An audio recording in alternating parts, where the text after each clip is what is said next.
Hello, my name is Specialist Brashear, and today I'll be teaching advanced concepts of the M4 rifle. This will be a three-part lesson with discussion in between chapters. Lessons in this video will consist of rifle setup, rifle handling, and ammo capabilities. Please save questions for the end of each chapter. The M4 carbine is a modular weapon system designed to accept various add-ons to increase capabilities. That being said, the setup of these items is usually done incorrectly. Items covered in this lesson will be slings, lights, lasers, and optics. Slings have many purposes. They retain the rifle to the shooter, can be used as a support while shooting, and they also add comfort when carrying the rifle for long periods. There are two main types of slings found commonly today: 2-point slings and 1-point slings. Today we'll be going over the 2-point sling, as the 1-point sling is useless for our current weapon setup. This is a 2-point sling. You can see because it has 2 points of attachment to the rifle. This is the most common type of rifle sling today. It is also the most versatile. The ideal 2-point sling is one with a quick adjust feature that can be accessed by the support hand while it's still being worn by the shooter. This will allow you to adjust it to various types of gear, and also in order to tighten it up to take long shots if you have no support nearby. Ideal setup of the sling should be through the sling loop on the same side as your support hand, and in the back through the top of your buttstock, so that way the weapon will not flip upside down. The bottom sling loop is actually just for parades and is a traditional spot where most hunting rifles have had their sling loops. However, with the pistol grip and magazine, it is not an ideal spot for slings nowadays. Lights are great for CQB use and as IR illuminators. Lights should be installed the opposite side of the sling and as far forward on the rail as possible to prevent the muzzle blocking the cone of light. The farther it is up on the rail, the less of the cone will be blocked by the rest of the weapon.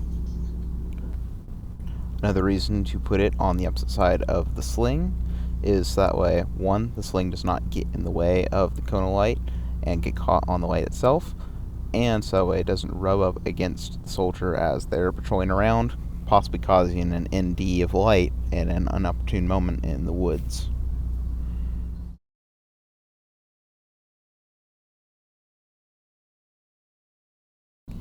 PEC 15s are visual lasers, IR lasers, and IR illuminators. These items need to be zeroed as an optic and installed in an area that can retain zero with the bore of the rifle. This requires installation on the top or the sides of the CAC M4 handguard. There are two ideal mounting areas for a PEC 15 on the top portion. It's either on the far back with a tape switch in front, or at the very, very front utilizing a C-clamp grip for activation.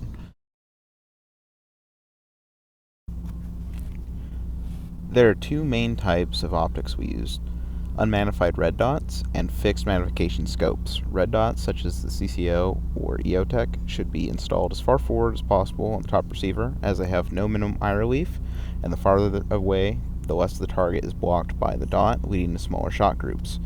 Magnified optics, such as the VCOG or the ACOG, should be installed as far back on the receiver as possible due to the small eye relief boxes that these optics offer. Zeroing of both optics is done at 25 meters to ensure hits at 300 meters. However, it should be noted that all targets within 300 meters you are going to hit relatively high on.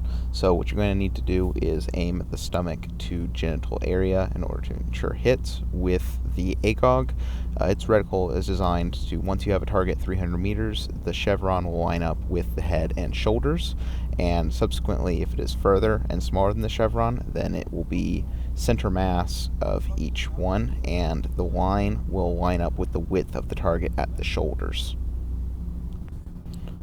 Red dots do not have these ballistic holdovers. However, you can see where the chevron is on these targets. It's almost the same kind of holdover with the CCO. So if you have a target out at about 400 meters, you're going to have to hold about a foot high. 500, it's about another 3 feet high. 600, you're aiming around 7 feet higher than the target. So when shooting, maintain that if you have a man-sized target, always aim for the hip level. This will ensure a 100% hit rate with either one of these optics if you are maintaining the proper fundamentals of rifle marksmanship.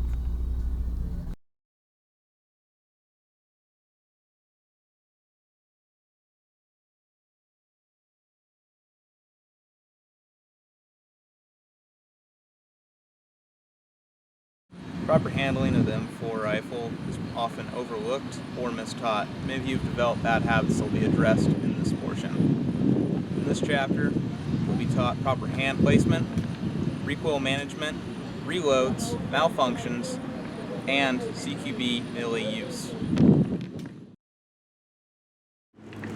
Hand placement is key in marksmanship and proficiency in any weapon system. With the M4, you want to have the buttstock extended as far as comfortably possible, and you want the whole of the buttstock to be placed in the pocket of the shoulder. This way, it'll keep the weapon in line so you can absorb recoil. With the firing hand, you're going to have it on the pistol grip, and you're going to have your elbow down. You don't want to chicken wing it because then you make yourself a bigger target. So, with the elbow down, you're also going to have this hand extended as far forward as possible on the handguard, almost locking out your elbow if possible.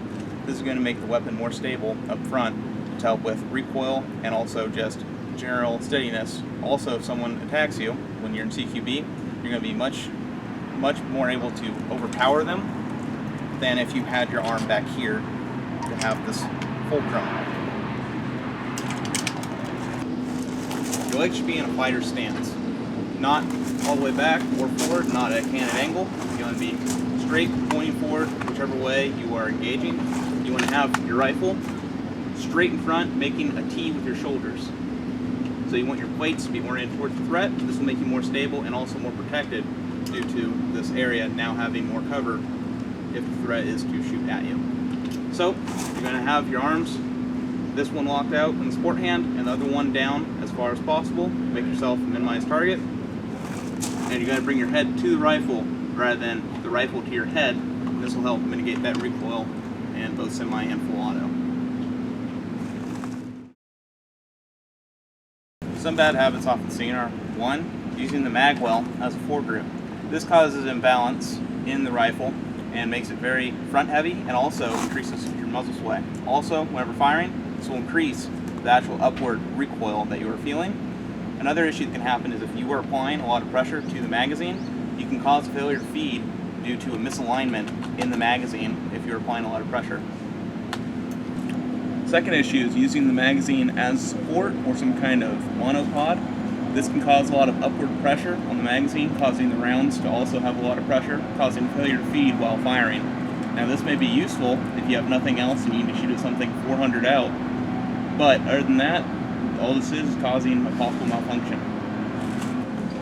The same issue if you're trying to use the magazine as support and applying that pressure again. You do not want to apply any pressure to the magazine. You want it to kind of hang freely. Now if you're going to apply pressure while on a barrier, use the bayonet lug up front or try to use the mag well if it's something very, very thin. Or be a man.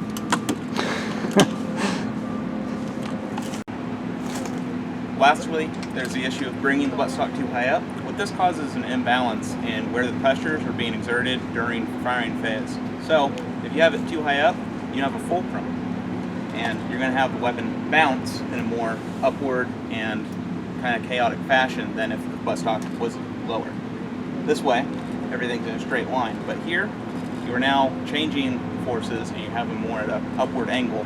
So you're going to experience more recoil the more you fire.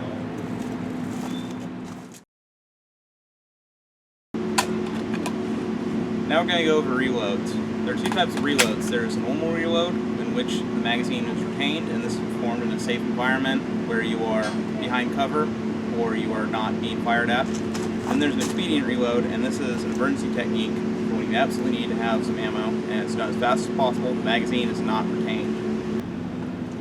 The key to an efficient reload is a minimal amount of hand movement from the support hand. So you want to have a minimal amount of movements during the entire thing. Another key to it is where your gear is placed. You do not want a bunch of goofy bullshit over your mags. You do not want your mags to be hung upside down, because gravity always wins. You'll go get a mag, shit will fall out, or it just isn't there because you're running around. So you want your magazines to be right side up, and you want them to be easy to reach, usually all in one place. If you have them scattered all over your body, in an emergency you may not remember which mags are where. So normal reload, this is done behind cover, and you're going to have the bolt lock open, and you're going to put the weapon on safe. You're going to move your support hand back to the magazine. You're going to use your pointer finger to release the magazine, and you're going to put it back in your gear.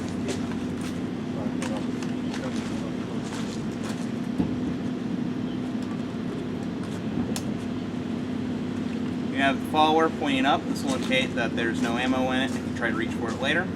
And now you're going to move back on your kit, and you're going to grab a fresh magazine. You're going to insert it. You're going to use your thumb to depress the mag catch, and you're going to slide your hand forward back to its original position. This will minimize hand movement and save you time. One last variant of the normal reload is if you still have a round in the chamber, all you're going to do is bring your support hand back, drop this mag. You're still going to put it face up if it has rounds in it, because that's going to be a dirty magazine that you don't want to insert later. You don't know what the round count is. So you're just going to reinsert it into your gear, and you're going to put a new magazine in, and you're going to continue what you're doing. This way you'll have 31 rounds in your gun. Reloading in the prone, what you want to do is, whenever your bolt is locked back, you're going to remove the magazine, you're going to store it, and then you're going to grab a fresh mag by rotating onto your side, and you're going to do that, rotate back forward, and you're back in the fight.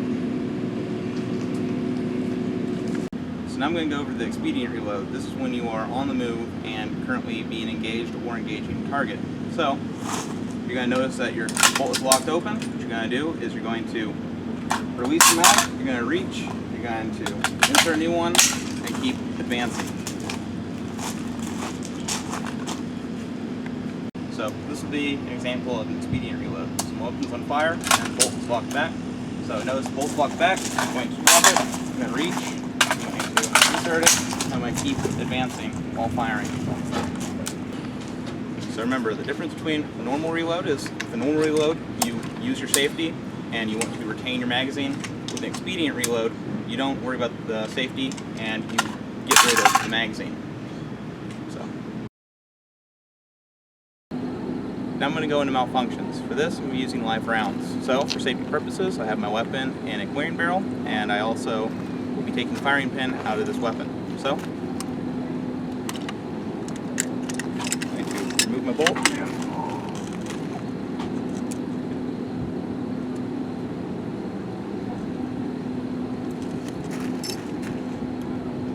There's the firing pin.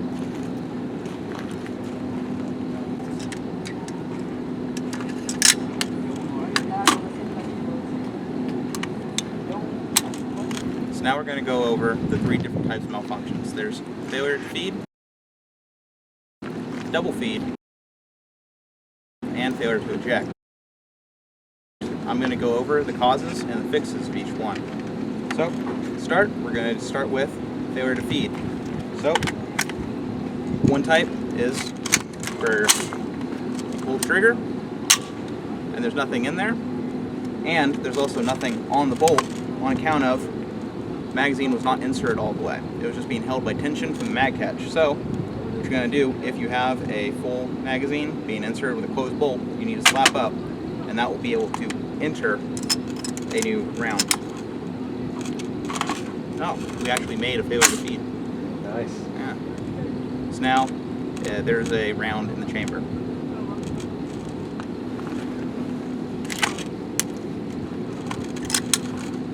So now we're going to go into double feed. Can you hand me that round, please? A double feed is caused by either a bad magazine or a gun that is running too hot. And what's happening is there's too many rounds competing for the chamber at once. So I've now created a double feed. In order to fix this, what I need to do is I need to put the gun safe. I'm going to drop the magazine, and I'm going to hold bolt to the rear, and I'm going to put my hand inside of the actual weapon. Now there's a round still in the chamber, so I can let that go forward, and I can insert the magazine. Or if both rounds fell out, all I'm going to do is rack it again, and that'll have the gun back in the fight. One last issue is the failure to eject. So, may I have another round, please? So, failure to eject happens whenever your extractor is too dirty, or perhaps you had a bad round that was shaped wrong. And what you're going to do, if that happens, is it's going to look like this. And all you're going to do is you're going to pull that back, and you're going to let it go. If you try to kind of half cock it, you may cause a double feed.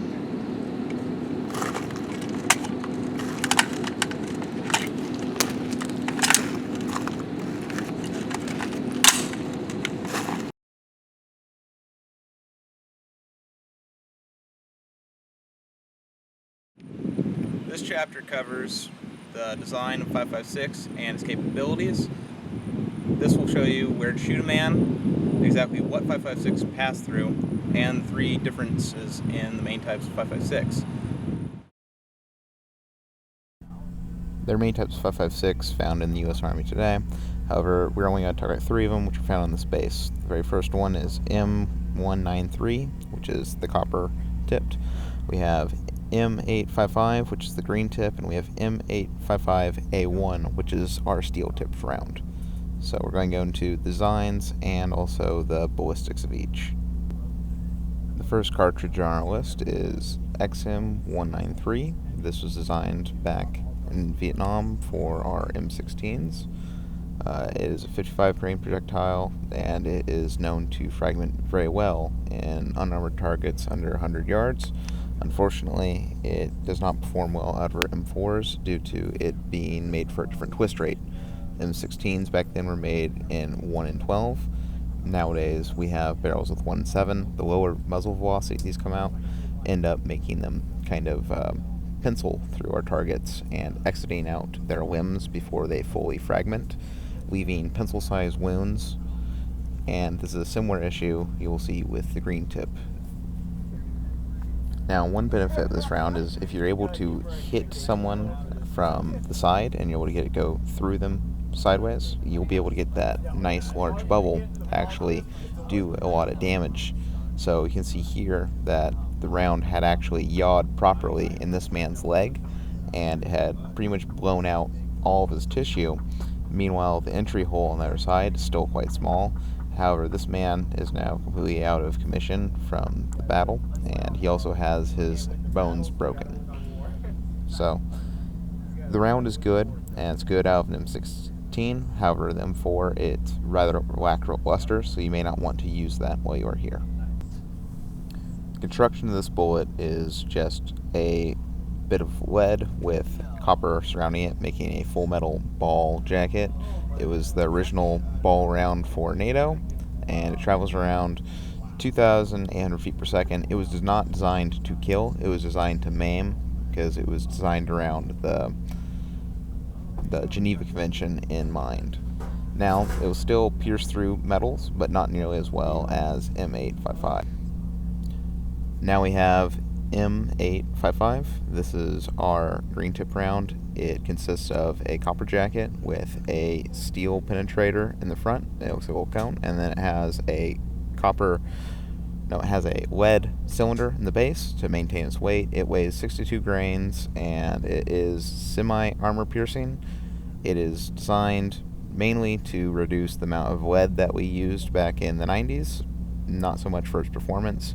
And it is known to pencil through humans as well, because it just stays together too well before it can reach those terminal ballistics and yaw around, causing a lot of damage.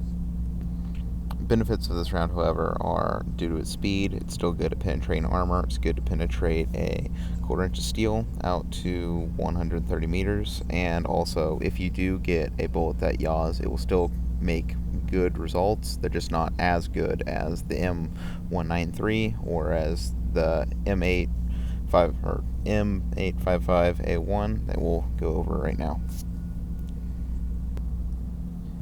M855A1 differs as it is a semi-full metal jacket. It has a steel penetrator with a copper slug in the middle.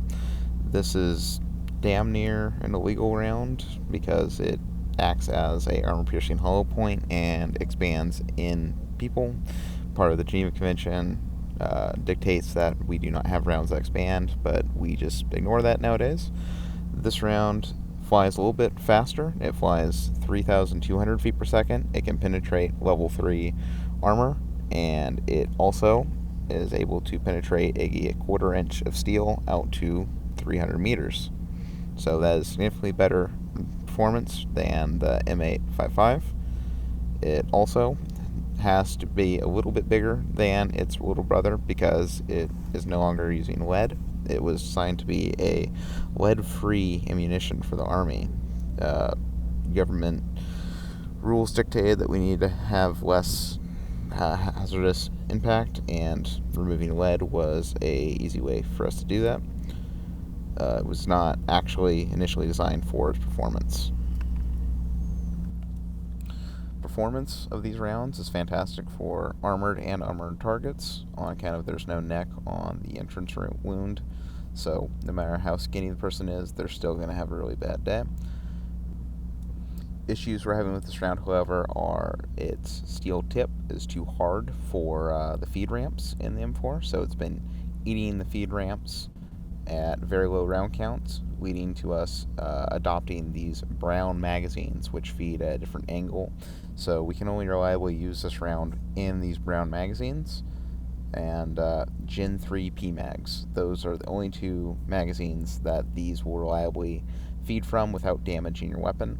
However, firing them from your weapon will also cause damage, as these are much hotter rounds, which explains both the speed and also how you can get a bigger projectile to go bigger speed than a smaller projectile down the barrel due to the increased friction. These fire at a 20% higher pressure rate, and they've been causing parts breakage at 3,000 rounds and also to 6,000 rounds. These have been breaking bolts, they've been burning out barrels. These rounds are great, but our weapons are not designed to shoot them, and it will lead to reliability issues the more we fire out of our weapons. We need to find a better weapon to fire these out of.